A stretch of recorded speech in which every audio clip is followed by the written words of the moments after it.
अस्सलाम वालेकुम dear students. आज हमारा complex number maths B course का लेक्चर नंबर 17 है। तो स्टूडेंट्स आज हम अपनी एक्सरसाइज 1.2 स्टार्ट करेंगे। बहुत ही इम्पोर्टेंट एक्सरसाइज है हमारी। इसमें ऑल क्वेश्चंस जो हैं वो सारे के सारे ही इम्पोर्टेंट हैं। और स्टूडेंट्स देखते हैं हम क्वेश्चन नंबर 1 हमारा। Right each of the following expressions in the form of a plus aorta b। Question की स्टेटमेंट हमें क्या बता रही है कि हमारे पास क्वेश्चन नंबर जो 1 है उसमें कुछ इस टाइप के यानी कि पावर की फॉर्म में या कह लें कि कुछ डिवीजन की फॉर्म में होंगे, प्रोडक्ट की फॉर्म में होंगे, आगे चल के मज़ीद पावर भी होगी। तो ऐसे क्वेश्चंस को हमने क्या करना है, सिंप्लीफाई करना है, इसकी पावर को हमने रिजॉल्व करना है, ठीक है, और उसको simple a plus aorta b की फॉर्म में लिखना है। ठीक है स्टूडेंट्स, तो हमने अपने क्वेश्चन 1 की स्टेटमेंट को समझ लिया। अब हम क्वेश्चन नंबर 1 का जो है हमारे पास पार्ट 1 उसको करते हैं। तो अपना लेक्चर स्टार्ट करने से पहले स्टूडेंट्स आपसे रिक्वेस्ट है, जिन्होंने मेरा चैनल अभी तक सब्सक्राइब नहीं किया या जो स्टूडेंट्स मेरे चैनल पर न्यू हैं, मेरे चैनल को सब्सक्राइब करें और साथ ही बेल आइकन का बटन प्रेस करें ताकि आपको हर आने वाली न्यू वीडियो के बारे में नोटिफिकेशन मिलता रहे। तो देखते हैं, ये सबसे सिंपल फॉर्म है हमारे पास -√3 प्लस एओटा। ये कॉम्प्लेक्स नंबर है, इसकी पावर क्या है, 2 है। इसको हमने simple a plus aorta b की फॉर्म में क्या करना है, लिखना है।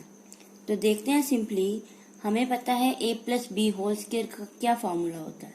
तो सिंपली वही उसी फार्मूले को हमने यहाँ पे अप्लाई कर देना है। लेकिन उससे पहले हम क्या करेंगे, लेट कर लेंगे कि ये सारा जो है z, इसको z का नाम दे देते हैं कि ये z बराबर है, एक कॉम्प्लेक्स नंबर है, -√3 प्लस एओटा होल स्क्वायर। तो दिस इम्प्लाइज z बराबर किसके हुआ, a square plus b square plus 2a into b। अब इसको मजीद सिंप्लीफाई कर लेते हैं। ये स्क्वायर कैंसिल हो जाएगा स्क्वायर रूट से और माइनस भी खत्म हो जाएगा स्क्वायर की वजह से। तो यहाँ पर आएगी हमारे पास 3 प्लस एओटा स्क्वायर। हमें पता है एओटा स्क्वायर, यहाँ पे मैं लिख लेती हूँ, एओटा स्क्वायर बराबर होता है -1 के। तो यहाँ आ गया हमारे पास -1, ठीक है, और ये वाला माइनस हो जाएगा, माइनस प्लस माइनस हो गया, और यहाँ पे हमारे पास आ जाएगा 2√3 एओटा एज इट इज। अब ये +3 और -1 यहाँ पे रह गया हमारे पास 2 -2√3 एओटा, दैट्स इट स्टूडेंट। ये हमारे पास सिंपलेस्ट फॉर्म बन गई। इससे आगे तो हम नहीं कुछ कर सकते, 2 कॉमन ले सकते हैं, वो ना भी ले तो चलेगा। यानी कि इसमें अब कोई पावर नहीं है, कोई प्रोडक्ट नहीं है, कोई हमारे पास कॉम्प्लेक्स डिवीजन नहीं होगी। ये सिंपलेस्ट फॉर्म बन गई a प्लस एओटा b की। तो वो ही जो हमारे क्वेश्चन नंबर 1 की रिक्वायरमेंट है कि जो हमारे पास क्वेश्चन है उसको हमने क्या करना है, उस एक्सप्रेशन को a प्लस एओटा b की फॉर्म में लिखना है। तो ये स्टूडेंट्स है हमारा आंसर क्वेश्चन नंबर 1 का पार्ट 1। एक्सरसाइज 1.2 हमने स्टार्ट की हुई है, ठीक है। और अब हम चलते हैं पार्ट 2 की तरफ। पार्ट 2 में है हमारे पास -3 इंटू एओटा रेज 4। उसी तरह हम क्या करेंगे, लेट कर लेंगे z बराबर है -3 एओटा होल रेज 4, ठीक है स्टूडेंट्स। अब हम यहाँ से क्या करते हैं, -3 की पावर 4 अलग कर ली, इंटू एओटा की पावर 4 अलग कर ली। हमें पता है एओटा स्क्वायर -1 होता है, तो इसका मतलब 2 बार iota square into iota square किया जाए, यानी कि एओटा रेज 4, फिर वो +1 के बराबर होगा, ठीक है। और अगर कैलकुलेटर से इसकी वैल्यू को फाइंड आउट किया जाए, -3 की पावर 4 ली जाए, तो हमारे पास आएगा 81, और ये आ जाएगा एओटा रेज 4 1 के, तो 81 इंटू 1 81, तो z हमारे पास सिंप्लीफाई होकर क्या आ गया 81, यानी कि रियल पार्ट आ गया। तो रियल पार्ट भी एक हमेशा कॉम्प्लेक्स नंबर होता है विद 0 इट्स इमेजिनरी पार्ट, यानी कि इसको भी हमने सिंपलेस्ट फॉर्म में लिख दिया। अब नेक्स्ट स्टूडेंट्स चलते हैं हमारे पास क्वेश्चन नंबर 1 का जो पार्ट 3 है, जो कि वेरी इंपॉर्टेंट है। पार्ट नंबर 3, और ये बहुत इंपॉर्टेंट है, वेरी इंपॉर्टेंट। देखते हैं हमारे पास जो क्वेश्चन है वो किस तरह का है। 1 minus square root 3 iota divided by 1 plus square root 3 iota whole raise 6। ये स्टूडेंट्स बहुत इंपॉर्टेंट क्वेश्चन है, तो देखते हैं इसका सॉल्यूशन। हम सबसे पहले क्या करेंगे, लेट करते हैं 1 minus square root 3 into iota divided by 1 plus square root 3 iota whole power 6 बराबर है z1 divided by z2 whole power 6। इसको मैं कह देती हूँ इक्वेशन 1, वेयर हम यहाँ बता देते हैं कि जो z1 है वो किसके बराबर है, z1 बराबर है 1 माइनस स्क्वायर रूट 3 एओटा के, एंड जो z2 है वो बराबर है 1 प्लस स्क्वायर रूट 3 एओटा के। यहाँ तक स्टूडेंट्स कोई डिफरेंट चीज़ नहीं है, कोई मुश्किल नहीं है। मैंने सिंपली क्या किया है, ये जो हमारा एक्सप्रेशन था उसको मैंने नाम दे दिया, ये ऊपर वाला जो कॉम्प्लेक्स नंबर है न्यूमरेटर में उसको z1 का नाम दे दिया, और जो डिनोमिनेटर में था उसको z2 का नाम दे दिया। सिंपल हमने इसको इस तरह से लेट कर लिया ताकि हमारा क्वेश्चन इजी हो जाए, ठीक है। अब हम दोनों को पैरेलल लेके सॉल्व करेंगे, z1 को अलग से सॉल्व करेंगे, z2 को अलग से। किस तरह से सॉल्व करना है, जिस तरह से हम अभी तक अपने कॉम्प्लेक्स नंबर्स को सॉल्व करते आए हैं, बिल्कुल इसमें कुछ भी मुश्किल नहीं है। दोनों को पैरेलल लेके सॉल्व करेंगे। सबसे पहले मैं यहाँ पे z1 को सॉल्व कर देती हूँ। सो z1 किसके बराबर हुआ, 1 माइनस स्क्वायर रूट 3 एओटा के, और यहाँ पे लाइन लगा देते हैं सेंटर में, और इसके ही बिल्कुल सामने मैं यहाँ पे z2 को सॉल्व करूँगी। z2 बराबर है 1 प्लस स्क्वायर रूट 3 एओटा, ठीक है स्टूडेंट्स। हेयर हमें पता है यहाँ पे a बराबर है 1 के एंड b बराबर है माइनस के रूट 3 के, ठीक है। सिंस r हमें पता है r किसके बराबर होता है, square root a square plus b square के। अगर इसमें वैल्यूज पुट की जाएं, और इसी तरह से थीटा बराबर होता है, एंड थीटा जो है वो बराबर होता है हमारे पास tan inverse b over a के। इसमें वैल्यूज पुट करते हैं, r और थीटा को हम यहाँ पे फाइंड आउट करते हैं। r बराबर है 1 square plus minus square root 3 square whole square root. तो यहाँ से r की वैल्यू अगर फाइंड आउट की जाए, सिंप्लीफाई होके 1 का स्क्वायर 1 आ जाएगा, ये स्क्वायर रूट स्क्वायर से कैंसिल हो जाएगा, प्लस 3 आ जाएगा, स्क्वायर रूट 4, और r की वैल्यू फाइनली यहाँ पे क्या आ गई, स्क्वायर रूट 4 लिया जाए कैलकुलेटर से तो r की वैल्यू यहाँ पे हमारे पास 2 आती है। इसी तरह यहाँ पे हम लाइन लगा देंगे और थीटा को की वैल्यू फाइंड आउट करते हैं। थीटा बराबर है tan इनवर्स माइनस के b ओवर a है, तो b की जगह माइनस के रूट 3 डिवाइडेड बाय a की जगह 1 आ जाएगा हमारे पास, ठीक है स्टूडेंट्स।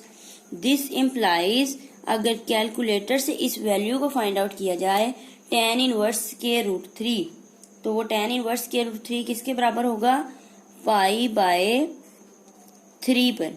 ठीक है स्टूडेंट्स, और ये जो माइनस था ये साथ एंगल के एज इट इज आ गया। ठीक है, आप कैलकुलेटर से इसकी वैल्यू चेक करेंगे तो अब आपके पास 60 डिग्री पे tan इनवर्स स्क्वायर रूट 3 होता है। तो हमारे पास यहाँ पे थीटा भी निकल आया। इसी तरह हम Z2 को फाइंड करते हैं। Z2 में R और थीटा की वैल्यू हम निकालते हैं। हम बताते हैं हेयर, हमें पता है A बराबर है यहाँ पे 1 के, एंड जो B है वो पॉजिटिव स्क्वायर रूट 3 है। ठीक है, इन दोनों में ज्यादा डिफरेंस तो नहीं है, जो साइन का डिफरेंस है, तो उसकी वजह से देखते हैं हमारे पास एंगल में क्या चेंज आता है। अब स्टूडेंट्स इसी तरह से हमें पता है R की क्या वैल्यू है।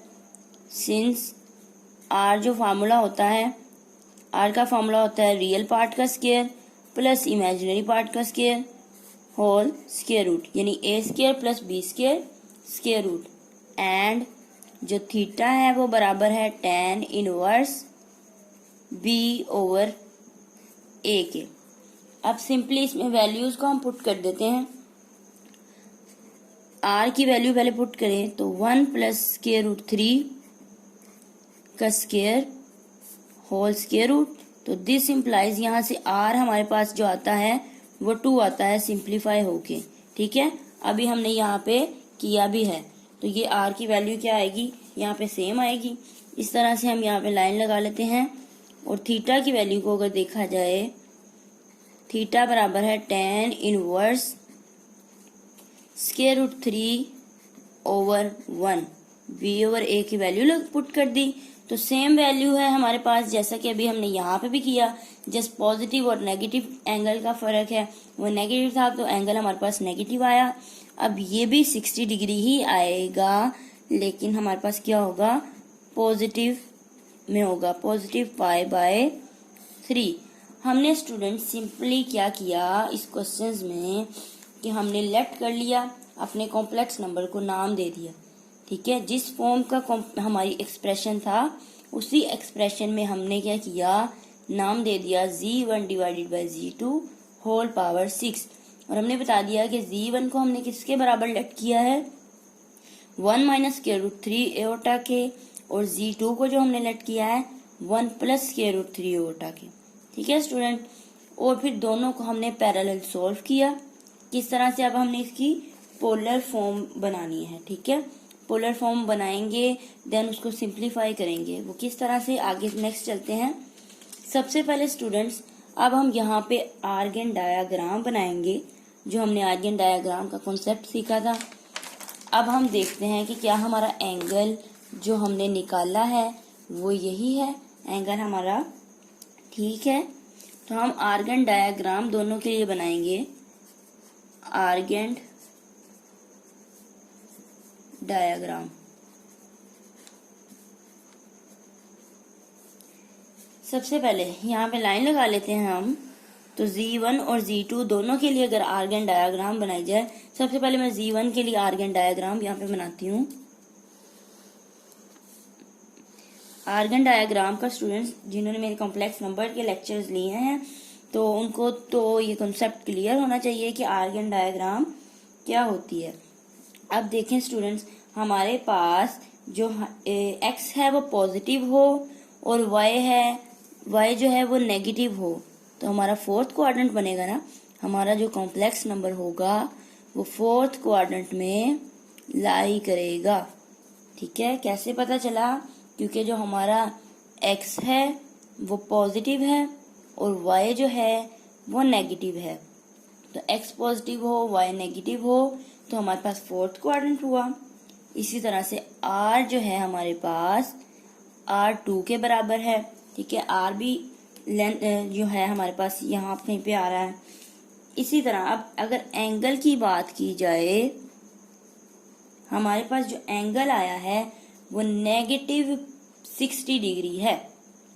तो अगर हम क्लॉकवाइज आए, क्लॉकवाइज रोटेशन में नेगेटिव एंगल होते हैं, तो इस क्लॉकवाइज रोटेशन में 60 डिग्री कौन से क्वाड्रेंट में होगा, तो 60 डिग्री भी हमारे पास इसी क्वाड्रेंट में होगा, फोर्थ क्वाड्रेंट में, -π/3, यानी कि हमारा r, a, b and theta हमने देखा सारे के सारे क्या है, फोर्थ क्वाड्रेंट में लाई कर रहे हैं।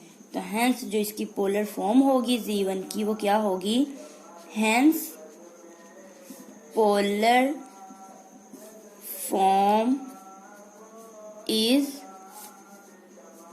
फॉर्म जो है Z1 की, Z1 बराबर है R into cos of theta plus iota sine theta.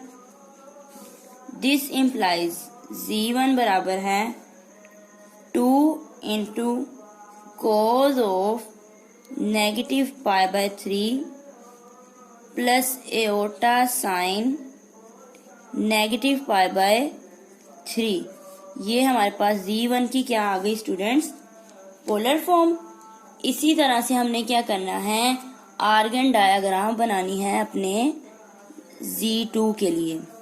तो Z2 के लिए अगर आर्गन डायग्राम बनाएं तो दोनों हमारे पास x और y दोनों ही पॉजिटिव थे, a हमारे पास 1 है और b हमारे पास √3, दोनों पॉजिटिव है। तो दोनों पॉजिटिव हमारे पास कहीं ना कहीं फर्स्ट क्वाड्रेंट में लाई करेंगे।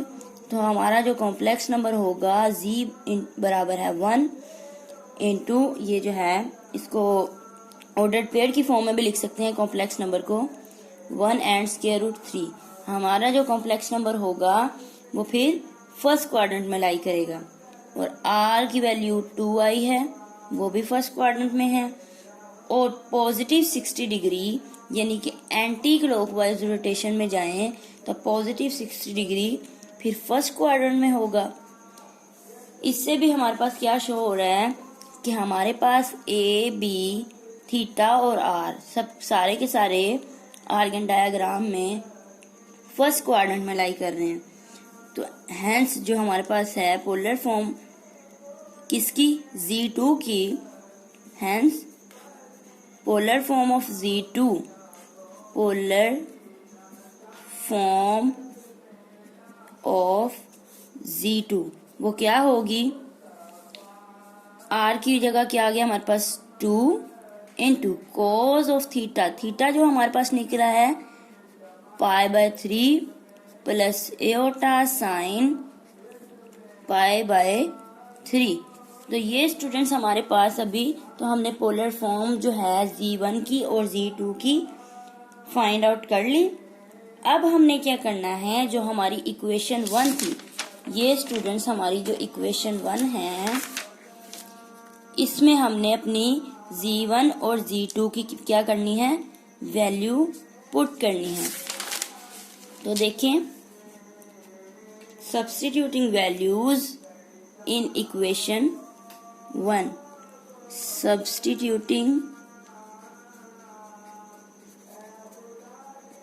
Values in equation 1।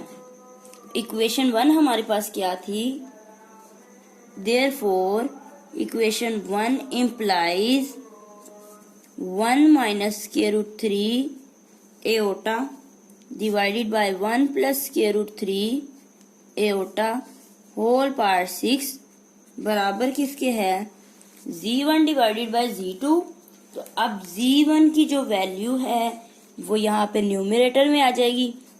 तो Z1 की जो वैल्यू हमारे पास आई 2 into cos of -π/3 plus iota sine -π/3 divided by Z2 किसके बराबर था, 1 प्लस √3 इंटू एओटा, यानी कि डिनोमिनेटर में जो Z2 था उसमें यहाँ पे हम ये Z2 की वैल्यू पुट कर देते हैं। तो Z2 बराबर आ जाएगा हमारे पास 2 into cos of π/3 plus iota sine π/3 तो होल पावर 6। ठीक है स्टूडेंट्स, अब यहाँ से हम क्वेश्चन को सिंप्लीफाई करते जाएंगे, बहुत ही आगे सिंपल है। ये देखिए 2 से कैंसिल हो जाएगा, ठीक है। अब बाकी जो रह गया उसको लिख लेते हैं हम। 2 से कैंसिल हो गया, तो नेक्स्ट हम फिर लिख लेते हैं यहाँ पे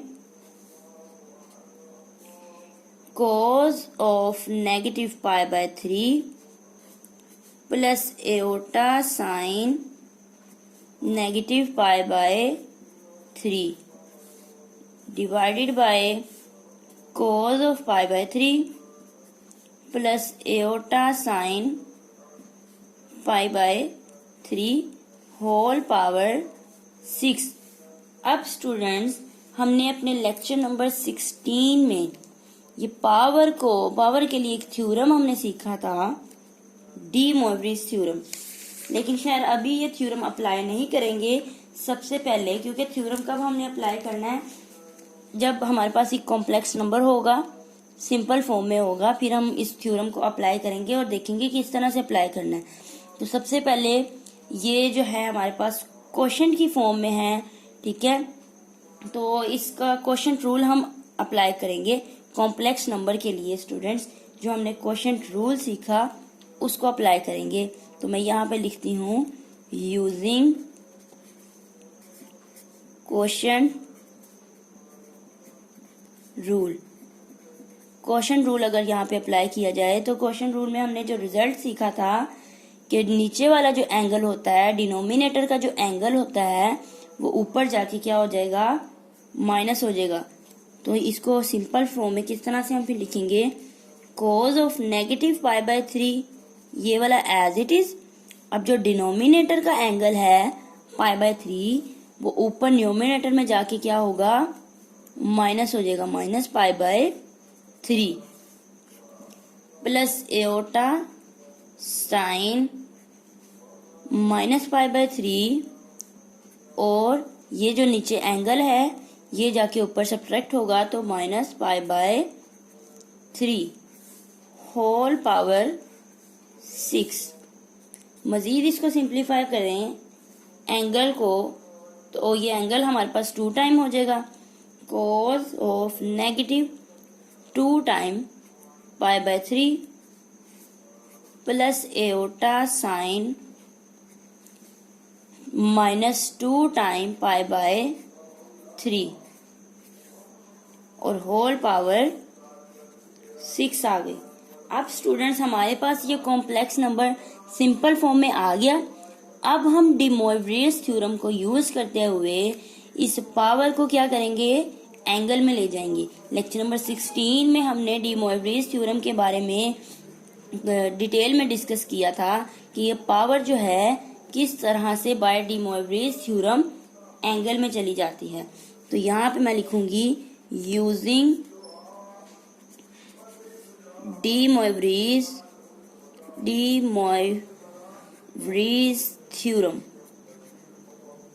तो डी मोइवरीज थ्योरम को यूज करते हुए हम इसको लिख सकते हैं cos of 6 into -2π/3 plus iota sine 6 into -2π/3। मैंने क्या किया, इस पावर को एंगल के साथ मल्टीप्लाई कर दिया, यानी कि इस पावर को, जो भी पावर थी यहाँ पे, उसको मैं एंगल में ले गई। तो ये हमारे पास क्या है, डी मोइवरीज थ्योरम। अब इसको सिंप्लीफाई हम कर लेते हैं एंगल को। देखिए 3 2 यहाँ पे 6 हो जाएगा, 2 आ गया, और 2 इंटू 2 4 हो जाएगा। तो हमारे पास cos of -4π plus iota sine -4π। मजीद आगे इसको सिंप्लीफाई करते हैं तो नेगेटिव जो है, cos जो है वो नेगेटिव को खत्म कर देता है, cos की वजह से ये हमारे पास नेगेटिव खत्म हो गया। तो cos इंटू 4π, और ये जो साइन के एंगल में नेगेटिव होता है वो बाहर आ जाएगा, नेगेटिव एओटा साइन 4π। तो कैलकुलेटर से इसकी वैल्यूज को अगर हम चेक करें तो cos 4π पे हमारे पास 1 होता है, और जो साइन है 4π पे वो क्या होता है, 0 होता है। तो इसका मतलब हमारा जो है कॉम्प्लेक्स, जो हमारे पास एक्सप्रेशन था जिसको हमने सिंप्लीफाई करना था, वो सारे का सारा सिंप्लीफाई होके किसके बराबर आया, 1 के बराबर आया। तो this implies 1 minus square root 3 iota divided by 1 plus square root 3 iota whole power 6 किसके बराबर आया, 1 के। तो इस सारे को हमने स्टूडेंट सिंप्लीफाई किया, ठीक है। तो हमने देखा इसका आंसर किसके बराबर आया, 1 के बराबर आया, जो कि एक रियल नंबर है। ये भी कॉम्प्लेक्स नंबर है विद 0 इट्स इमेजिनरी पार्ट। तो ये स्टूडेंट क्वेश्चन आपको पेपर में भी आ सकता है यूनिवर्सिटी में, चूंकि ये अच्छा क्वेश्चन है, इसमें कॉन्सेप्ट भी था। तो ये वेरी इंपॉर्टेंट क्वेश्चन है स्टूडेंट्स, आपने इसको अच्छे से समझ के नोट डाउन कर लेना है। बिल्कुल इसी क्वेश्चन के सिमिलर स्टूडेंट्स हमारे पास एग्जाम्पल है, एग्जाम्पल नंबर 8 है हमारे पास। मेथड की बुक में 1.2 से पहले आपको ये एग्जाम्पल 8 मिल जाएगी। ये भी वेरी इंपॉर्टेंट एग्जाम्पल है और बिल्कुल हमारे थर्ड पार्ट जो भी हमने क्वेश्चन किया है इसी तरह से ही है। हमारी एग्जाम्पल में क्या है, square root 3 minus iota divided by square root 3 plus iota whole power 6। तो देखें स्टूडेंट्स, बिल्कुल मतलब वैल्यूज को हमने रिप्लेस कर दिया है, ठीक है। तो इसमें कुछ भी मुश्किल नहीं है, आपने इसको कंपेयर करना है क्वेश्चन को, और कंपेयर करते हुए ये आपने अपनी एग्जाम्पल भी कर लेनी है। तो होप सो कि आपको मेरा लेक्चर पसंद आया होगा। अगर आपको मेरी वीडियो पसंद आए तो इसको ज़्यादा से ज़्यादा शेयर ज़रूर कीजिए। इंशाल्लाह अपनी नेक्स्ट वीडियो के साथ मिलते हैं। अल्लाह हाफिज़।